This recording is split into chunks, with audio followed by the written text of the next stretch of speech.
ये कहानी एक ऐसे कायर इंसान की जिसने अपनी कायरता और नाकामी को छुपाने के लिए अपने ही परिवार को बड़ी ही बेरहमी के साथ मार दिया, उन्हें मौत की नींद सुला दिया। छोटे छोटे बच्चों को भी उसने नहीं बख्शा।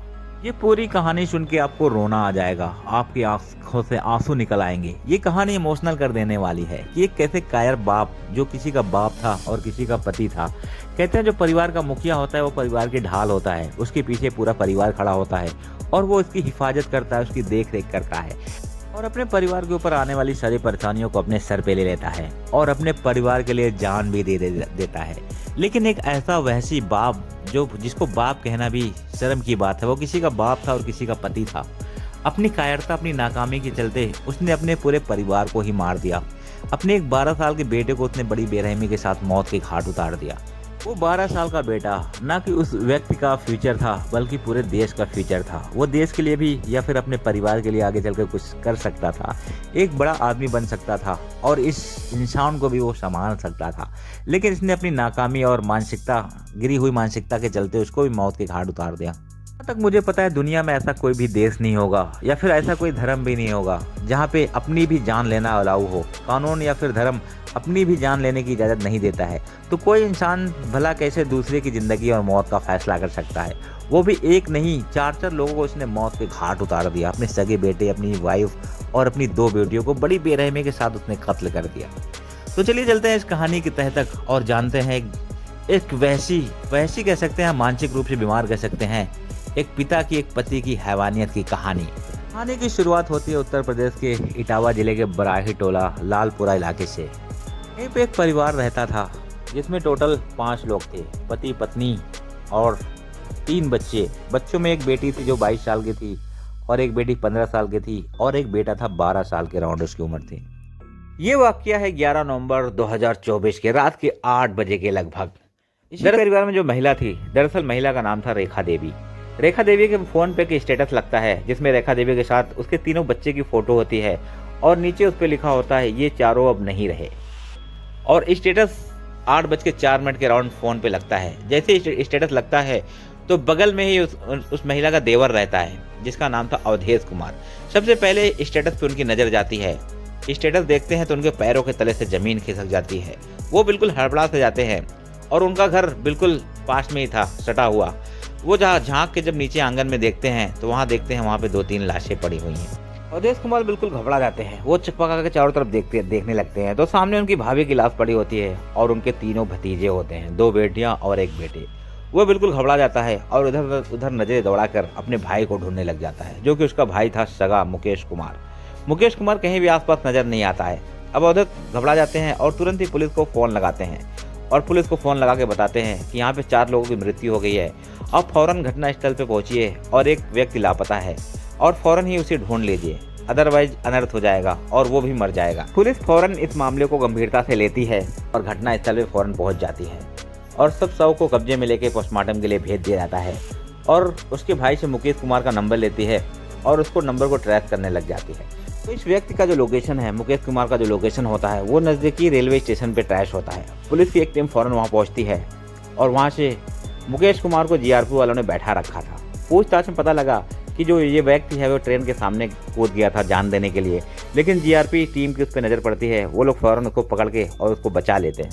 अब पुलिस वाले मुकेश कुमार को अरेस्ट कर लेते हैं और उसको थाने लाया जाता है और उससे पूछताछ शुरू की जाती है।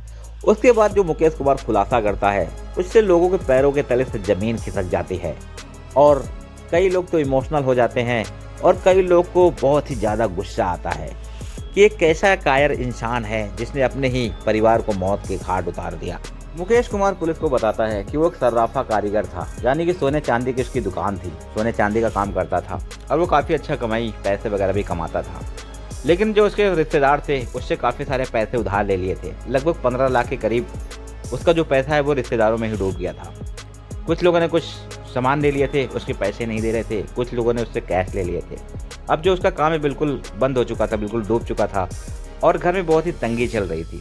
करवा चौथ से 1 दिन पहले वो बोलता है कि जो हमारी ज़मीन है उस पर भी विवाद चल रहा है और जो जमा पूंजी थी वो सारी ख़त्म हो चुकी है और मैं बिल्कुल परेशान रहने लग गया हूँ और अब मैं मर जाऊँगा, अब मैं ज़िंदा नहीं रहना चाहता।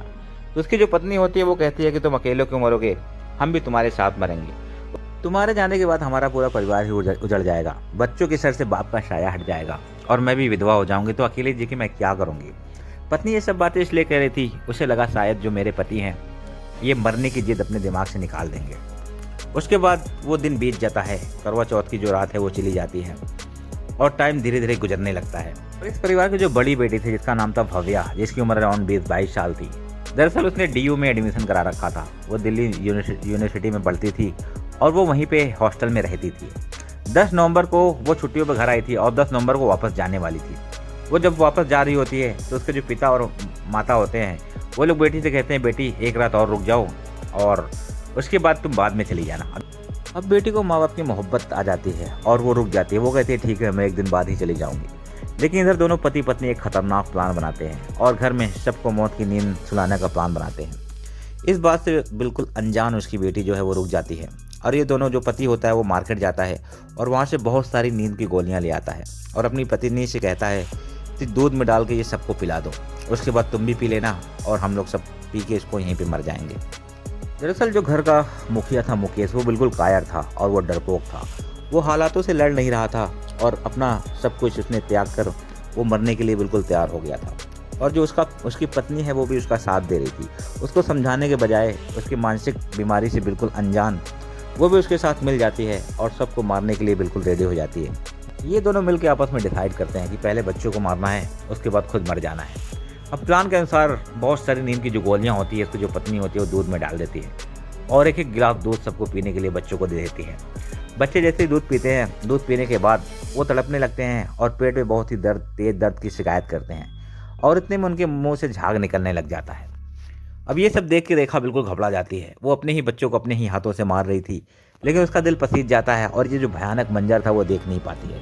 अपने पति से कहती है, मैं भी दूध पी रही हूँ और आप मुझे सबसे पहले मार दो। उसके बाद दूध का एक गिलास वो भी पी जाती है और वो भी तड़पने लगती है और उसके मुंह से झाग निकलने लगता है। फिर उसका जो पति होता है उसके गले में एक रस्सी डालता है और उस रस्सी को कस के उसको मौत के घाट उतार देता है और वो वहीं पे गिर के मर जाती है और बारी बारी करके सारे बच्चे भी मर जाते हैं। अभी एक बाप से एक शातिर किलर बन गया था, 4 लोगों को मौत के घाट उतार चुका था।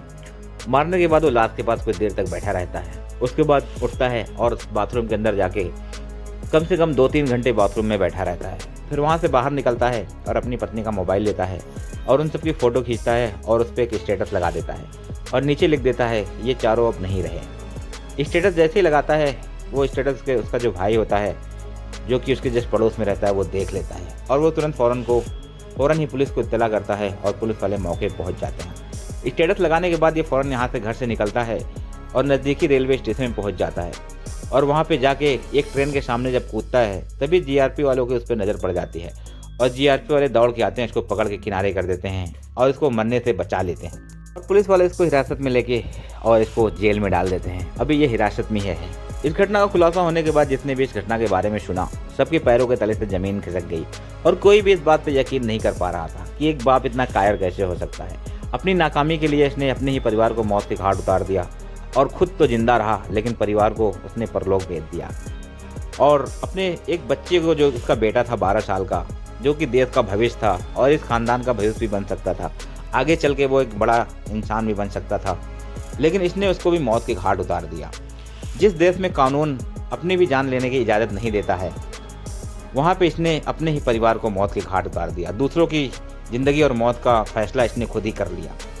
तो आप लोगों की इस घटना के बारे में क्या राय है, अपनी राय कमेंट में ज़रूर बताएं और अगर वीडियो अच्छी लगी हो तो लाइक कर दीजिए। चैनल पर अगर आप नए हैं तो सब्सक्राइब करिए। ऐसे बहुत सारी सच्ची घटनाओं पर आधारित कहानियाँ आप तक पहुँचती रहेंगी।